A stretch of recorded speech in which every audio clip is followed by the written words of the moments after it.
We get asked to review a lot of bikes and we only have two criteria.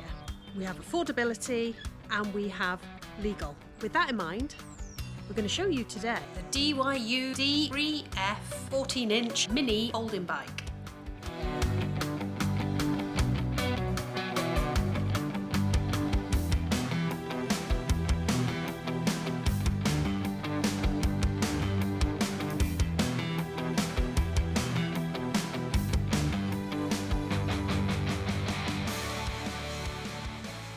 We'd like to say thank you to DYU first of all for sending us this mini bike to review.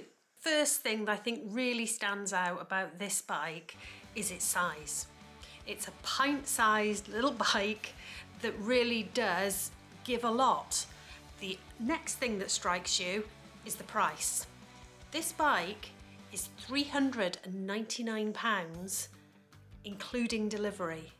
I mean, that is about the cheapest e-bike you can get. Now, although it is small, it's a lot of fun. DYU have also got a year's warranty on the bike and a 14-day returns policy. So you're pretty covered there. You can feel safe.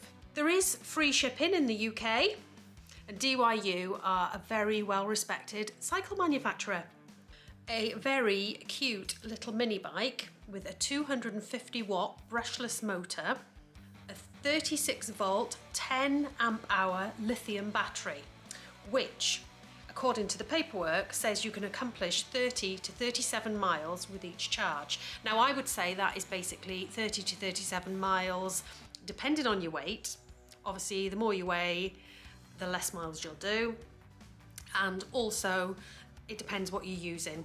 Are you going to be using the pedal assist, which quite simply is when you pedal, once you get to a certain speed or a certain amount of effort, the motor will kick in to assist you. Or the next thing that I'm going to mention, which actually just puts it slightly in the grey area of, is it a legal bike? But you'll find a lot of them are like this. It has a throttle. Now, the throttle will only give you as much as pedal assist. So although it's not particularly legal to have a bike with a throttle, it's only going to go as far as the pedal assist will anyway. So I don't think that's going to get you in an awful lot of trouble. The throttle actually can be deactivated as well. So you can just rely on the pedal assist. The LCD display, okay, they've really gone basic here, but you know, you don't really need all these fancy displays and it can be very confusing. So you've basically got 4 LED lights and that just tells you how much battery's left. There is a headlight at the front and a rear stick-on kind of light. It just attaches to the rear post underneath the saddle. The light at the front, it says it's a super bright one. It is. But I think you'll find you probably need to buy yourself another light because whilst you are cycling in the dark, it's not, I would say, bright enough. 14-inch tyres. Now, here's something I noticed while I was riding it on 14-inch tyres. It's a little bit wibbly wobbly because the wheels are small. If you are used to riding a bike with much bigger wheels, then going onto this is going to take a little bit of practice before you feel more comfortable with it. The bike is very lightweight and it comes in at a weight of 38 pounds. The load capacity is 265 pounds, which I believe is roughly around about maybe 18 stone. The maximum speed on this bike, again, according to weight and size, is 15.5 miles per hour. And the range, if you were just to use throttle mode, is between 15 and 35 miles an hour. Now again, I keep going back to this, but this is a bit of a disclaimer, but it's going to range wildly over the weight of the person riding the bike. The battery is located inside the case, the plastic case in the centre of the bike. The battery is not removable, you just plug the cable into the side and it charges in situ. The bike is also single geared, so single speed, there is no way of changing up gears or down gears. A nice safety feature I found was the brakes, when you pull the brakes, the motor automatically cuts out. So I thought that was quite a nice little safety feature there. In the middle of the bike, you'll also see a carry handle. The handlebars fold down, the saddle drops, and the pedals fold, and you can carry the bike. As we said earlier, the bike's for anybody who wants to get A to B, probably mainly a road bike, not going up massive hills, not off-roading, although I did take it off-road and it managed okay.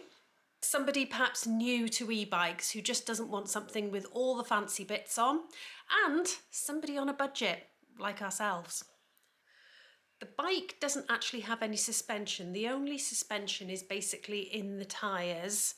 The saddle is sprung. When you're going down a road and perhaps you hit potholes, you do tend to feel them a little bit.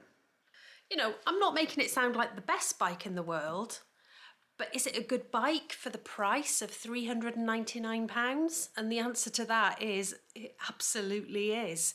If you are looking for your first e-bike, because of the size, it really does fit a wide range. You know, children could use this bike.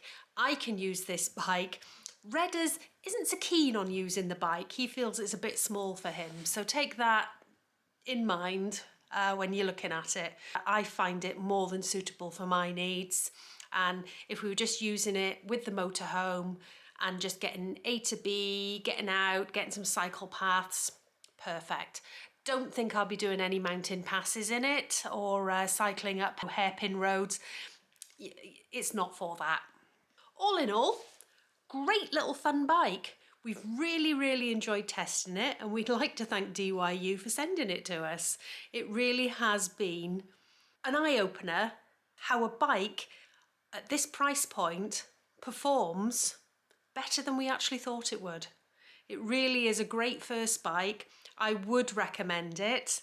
Like I said, there are a couple of things that perhaps, you know, look at changing the lights, get a bit of practice in on it first. I would say the smaller wheels take a little bit of getting used to.